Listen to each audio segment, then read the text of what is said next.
Doutor Daniel, o senhor certamente é o médico mais indicado para a gente estar conversando sobre esse assunto, andropausa. Tenho certeza que muita gente de casa não sabe nem o que seria essa andropausa. O que é andropausa, afinal, doutor? A andropausa é quando o homem apresenta uma queda dos valores do hormônio masculino, que é a testosterona.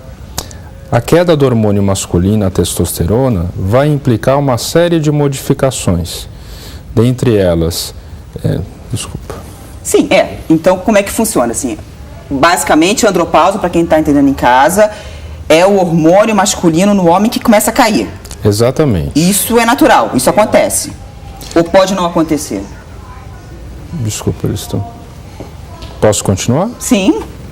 Então, a queda do hormônio masculino, ela é acompanhada do envelhecimento do homem. Então, Sim. A partir dos 40 anos, é esperado que cerca de 1 a 2% da quantidade do hormônio vá diminuindo com o passar de cada ano. Isso pode variar, cada homem pode ser num ritmo diferente, então. Pode ser num ritmo diferente. Então, se estima que com 40 anos, cerca de 8% dos homens apresentam queda dos níveis de hormônio de testosterona. Então, a andropausa é sempre se falando só da testosterona, que é esse hormônio. Exatamente, é uma doença exclusiva do homem, que é relacionado à queda da testosterona. Ok. E então me diga o que o pessoal que está de casa, o que o homem sente? Como é que eu sei que eu estou em andropausa? Tá.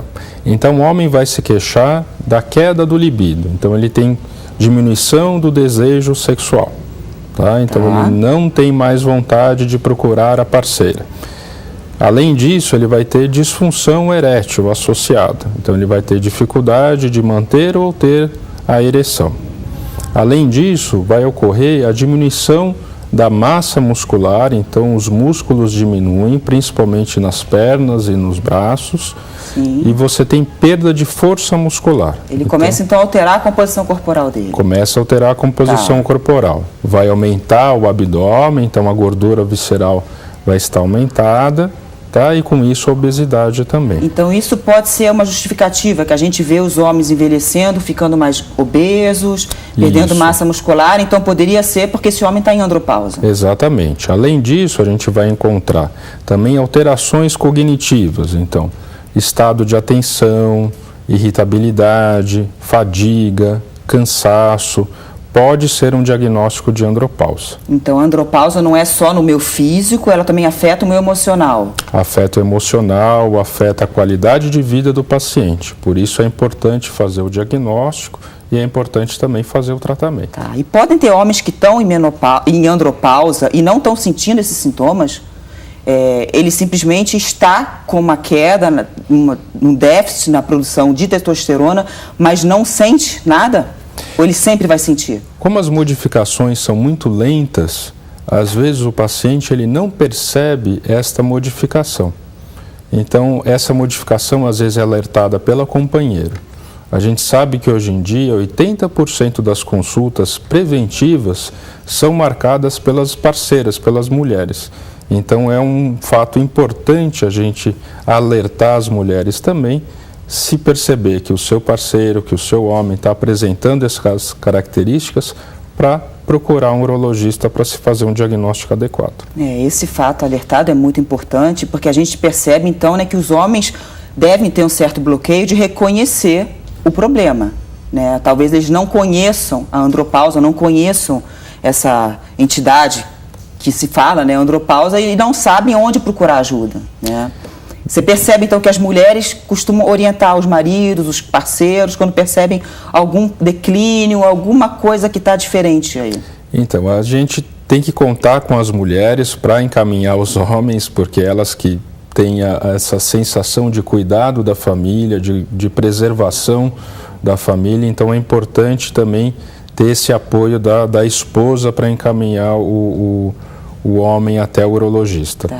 A gente também, como urologista, deve abordar esse tema quando o paciente, por exemplo, for fazer um check-up anual da próstata. Então, é obrigatório o urologista também comentar e fazer um questionário a respeito da possível andropausa. Então, boa parte do diagnóstico também é de responsabilidade do urologista. Entendi. Aí você faz uns exames para detectar precocemente se esse homem está caminhando para uma andropausa. Qual a idade que eu posso esperar, então, desse homem? Se imagina que a partir de 50 anos, acima dos 50 anos, cerca de 30% dos homens pode apresentar a andropausa. Então, o diagnóstico é feito através de uma entrevista, através do exame físico, onde a gente pode encontrar tanto a obesidade, como a fraqueza muscular, como a alteração de pilificação. Os pelos, eles ficam mais ralos, a pele, o turgor, fica mais ressecada. Tem uma alteração no exame físico também, que não é muito frequente. E existe o exame laboratorial, onde vai ser dosado o hormônio masculino, que é a testosterona. Então, é um exame de sangue, pedido pelo urologista. Então, a gente percebe que não existe uma idade assim padrão. Cada homem pode começar a manifestar a andropausa numa idade diferente. O que o estilo de vida influencia aí? O estilo de vida, ele pode retardar o aparecimento da andropausa? O que o senhor dá de sugestão para os pacientes? Assim, alimentação, atividade física? A gente sempre diz que a medicação ou o tratamento de uma determinada doença sempre tem que estar complementada com o estilo de vida. Isso inclui exercícios, inclui uma boa qualidade de sono, diminuição do estresse e principalmente alimentação. Eu acho que é vital a gente, uma vez diagnosticado a andropausa, que o paciente ajude também e na mudança do estilo de vida, fazendo mais atividade física, se alimentando melhor, convivendo melhor com o seu dia a dia. Então, o estilo de vida, ele pode estar diretamente ligado ao surgimento da andropausa? Sim. Então, existem estudos que não conseguem determinar o que é causa, o que é consequência, mas se imagina que a síndrome metabólica, que está relacionado, então, à alteração do colesterol, do triglicérides, diabetes, pressão alta e aumento da cintura abdominal.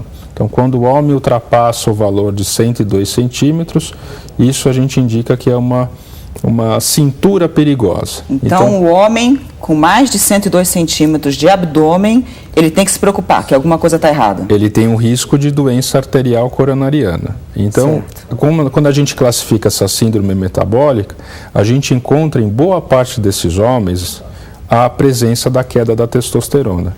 Então, como eu comentei, entre causa e consequência, o que veio primeiro? A síndrome metabólica pode ter diminuído a testosterona ou a falta de testosterona com o envelhecimento favoreceu o aparecimento dessas doenças degenerativas. E essa síndrome metabólica está relacionada ao estilo de vida da pessoa? Sim. Então, se a pessoa é sedentária, se a pessoa não se alimenta bem, se o estilo de vida dela não inclui boas horas de sono, uma boa alimentação, isso pode realmente afetar. Então é importante a gente, o urologista, diagnosticar em conjunto com, por exemplo, com um cardiologista ou com um clínico, esses homens com a síndrome metabólica. Então, um exemplo, então um paciente que é obeso, ele é diabético, ele é hipertenso, é necessário que a gente faça uma investigação avaliando a testosterona, repondo essa testosterona quando ela é necessária, porque isso poderá trazer um fator protetor, diminuindo o risco, por exemplo, de uma doença arterial coronariana que levaria ao infarto do miocárdio. Isso é muito importante. E o nosso telespectador, então, que está agora se identificando em todos os sintomas que a gente está falando, ele está se vendo aqui no que a gente está conversando. E já está há muitos anos vivendo dessa forma. É tarde demais? Que ele dá para se resolver? Ou quanto mais cedo se detecta, mais fácil de resolver?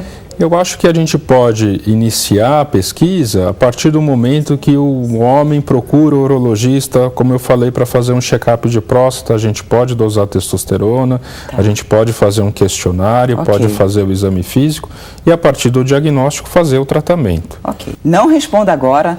Vamos para um break e já voltamos. Fique comigo, vamos descobrir então o tratamento da andropausa. Muita coisa para a gente conversar aqui ainda.